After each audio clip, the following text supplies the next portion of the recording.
সপ্তম বর্ষের দুর্গাপুজোর জন্য নিজেদের খুঁটি পুজো সম্পন্ন করল বাগনান এনডি ব্লক সার্বজনীন দুর্গোৎসব কমিটি। গত 16ই আগস্ট জন্মাষ্টমীর দিন ধর্মীয় সমস্ত রীতিনীতি মেনে সম্পন্ন হয় তাদের এই খুঁটি পুজো। গ্রামীণ হাওড়ার বাগনান এনডি ব্লকে মহিলা দ্বারা পরিচালিত অন্যতম দুর্গাপুজো কমিটি এনডি ব্লক সার্বজনীন দুর্গোৎসব কমিটি। আর শনিবার সকালে জন্মাষ্টমীর দিন এনডি ব্লক সার্বজনীন দুর্গোৎসব কমিটির সপ্তম বর্ষের খুঁটি পুজোর এই অনুষ্ঠানে উপস্থিত ছিলেন পুজো কমিটির সভানেত্রী রত্না ঘোষ, উপস্থিত ছিলেন পুজো কমিটির যুগ্ম সম্পাদিকা নূপুর দত্ত, কেয়া বেরা, ছিলেন পুজো কমিটির সাংস্কৃতিক সম্পাদিকা শতাব্দী বেরা। ঐতিহাসিক এই মুহূর্তে উপস্থিত ছিলেন পুজো কমিটির যুগ্ম কোষাধ্যক্ষ মল্লিকা ঘাঁটি ছবি রায়, উপস্থিত ছিলেন পুজো কমিটির হিসাব রক্ষক রিমা দত্ত সহই পুজো কমিটির সকল সদস্য ও সদস্যবৃন্দ। আর সপ্তম বর্ষের দুর্গাপুজোর খুঁটি পুজো প্রসঙ্গে শনিবার পুজো কমিটির সদস্যরা বলেন, আমাদের পাড়ায় একটা পুজো হতো অনেক আগে, তারপরে সেই পুজোটা কোনো কারণে বন্ধ হয়ে গিয়েছিল। পাড়ার বাচ্চাদের খুব অসুবিধা হয়, মানে কোথাও যাওয়ার জায়গা থাকে না, সারাদিন প্রায় ওদের ঘরেই কেটে যায়। তো সেটাই মূলত আমাদের প্রধান চিন্তা যে বাচ্চারা যাতে হাসি খুশিতে পুজোর চাকরি কাটাতে পারে। আমাদের ঘরের ছেলে বা বৃত্তি, মানে এদের অবদান আমরা করতে পারবো না, মানে এরাই অনেকটাই আমাদের পুজোর নেপথ্যে আছে। আর এক ভাই ছিলেন আমাদের তোতন, মারা গেছে আমাদের প্রথম বছর পুজোতে সে ছিল, তারপর থেকে তাকে পাইনি আমরা।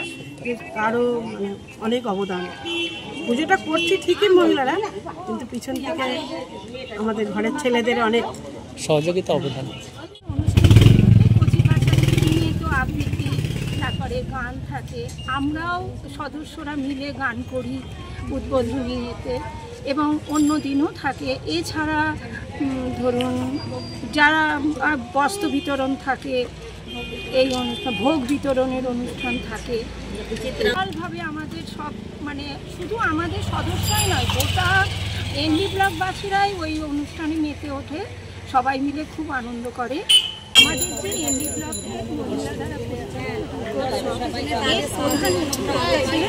প্রীতিলতা, তিনি প্রথম আমাদের সব মেয়েদের ডাকেন এবং বলেন যে দেখো আমাদের এইখানটা একটা দুর্গোৎসব করলে খুব ভালো হয়। আমরা সবাই সম্মতি জানাই, এবং তিনি অসুস্থ হয়ে পড়েন, হয়তো মানে শারীরিক অক্ষমতার জন্য আমাদের সাথে সেইভাবে যোগদান করতে পারেননি, কিন্তু তার আশীষ, তার শুভকামনা, তার এই নিয়ে আমরা এতদিন এগিয়ে চলেছি। রিসেন্ট ওনাকে আমরা হারিয়েছি, তাই সবাই তার সম্বন্ধে শ্রদ্ধা জ্ঞাপন করি। তার আশীর্বাদ আমাদের সঙ্গে সবসময় আছে, এবং তার আশীর্বাদ নিয়ে চাই আরও দীর্ঘদিন এই পুজো যেন এগিয়ে নিয়ে চলতে পারে। আমাদের পুজো কমিটি এবারে সপ্তম বর্ষে পদার্পণ করেছে, আর আমাদের চিন্তাভাবনা হচ্ছে ভক্তিতেই মুক্তি। থিমের মধ্যে পুরোটাই হস্তশিল্পের মধ্যে তুলে ধরেছি, মানে ধরুন মাটির থালা, বেতের জিনিস, এই ধরনের নানা রকম হস্তশিল্পের মাধ্যমে আমরা থিমটাকে তুলে ধরেছি। বাংলার যে হারিয়ে যাওয়া শিল্প, কুটির শিল্প, সেটাকে আমরা তুলে ধরার চেষ্টা করেছি। আমাদের পঞ্চমীর দিন উদ্বোধন হবে, তো আমাদের উদ্বোধন সেই দিন তো আমরা পরিবেশটা কীভাবে সচেতন থাকবে, এই সমস্ত ডেঙ্গু থেকে যাতে আমরা সচেতন থাকতে পারি, সেই জন্য আমরা কিছু অনুষ্ঠান রাখছি। আর ষষ্ঠীর দিন থাকবে আমাদের বস্ত্র বিতরণ, ভোগ বিতরণও আছে আমাদের, আর তার সাথে আমাদের ছোট ছোট বাচ্চাদের নিয়ে প্রত্যেক দিনই নাচ গানের অনুষ্ঠান হবে। দেখতে দেখতে মহিলা দ্বারা পরিচালিত এনডি ব্লক সার্বজনীন পুজো কমিটি আমাদের সপ্তম বর্ষে পদার্পণ করেছে। তো সকলের আশীর্বাদ ও ভালোবাসা পেয়ে, আমরা এতটা দূর এগিয়ে এসেছি, এখনও সবার সাহায্য, ভালোবাসা, আশীর্বাদ পেয়ে যাচ্ছি। আমরা চাইবো আগামী দিনও সবাই এইভাবেই আমাদের পাশে থাকুক, যাতে আমাদের পুজোটা আমরা ভালোভাবে করতে পারি। এবারে আমাদের পুজোর থিম হচ্ছে ভক্তিতে মুক্তি। অনেকদিন আগে থেকে, প্রায় 3-4 মাস আগে থেকে আমাদের এই সূচনা শুরু হয়ে যায়। এগিয়ে যান না, খুঁটি পুজোর পর থেকে, খুঁটি পুজোর দিন আমাদের শুভ সূচনা, এই যে আজকে হলো, আজ শুভ জন্মাষ্টমীর দিনে আমাদের এই অনুষ্ঠান সূচনা হলো।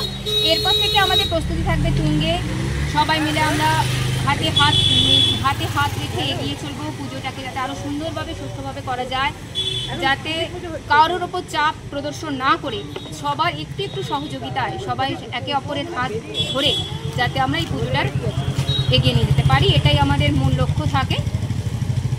এই যে আমাদের এই অনুষ্ঠানটা আজ 7 বছর পদার্পণ করেছে, তা কিন্তু আজ মানে একটু একটু করে সকলের সহযোগিতা। এবছরও যাদের হাত থেকে আমরা সহযোগিতার হাত পেয়েছি, সব সময় যাদের হাত থেকে আমরা সহযোগিতা পাই, তাদের তরফ থেকে বা তাদের জন্য রইল আমাদের হার্দিক অভিনন্দন, শুভেচ্ছা। এনডি ব্লক সার্বজনীন দুর্গোৎসব কমিটি, যা মহিলা দ্বারা পরিচালিত, তাদের তরফ থেকে প্রত্যেকটা মানুষ যারা আমাদের সহযোগিতার হাত বাড়িয়ে দিয়েছে, তাদের জন্য রইল অসংখ্য ধন্যবাদ। এবারে আমরা নিয়ে আসছি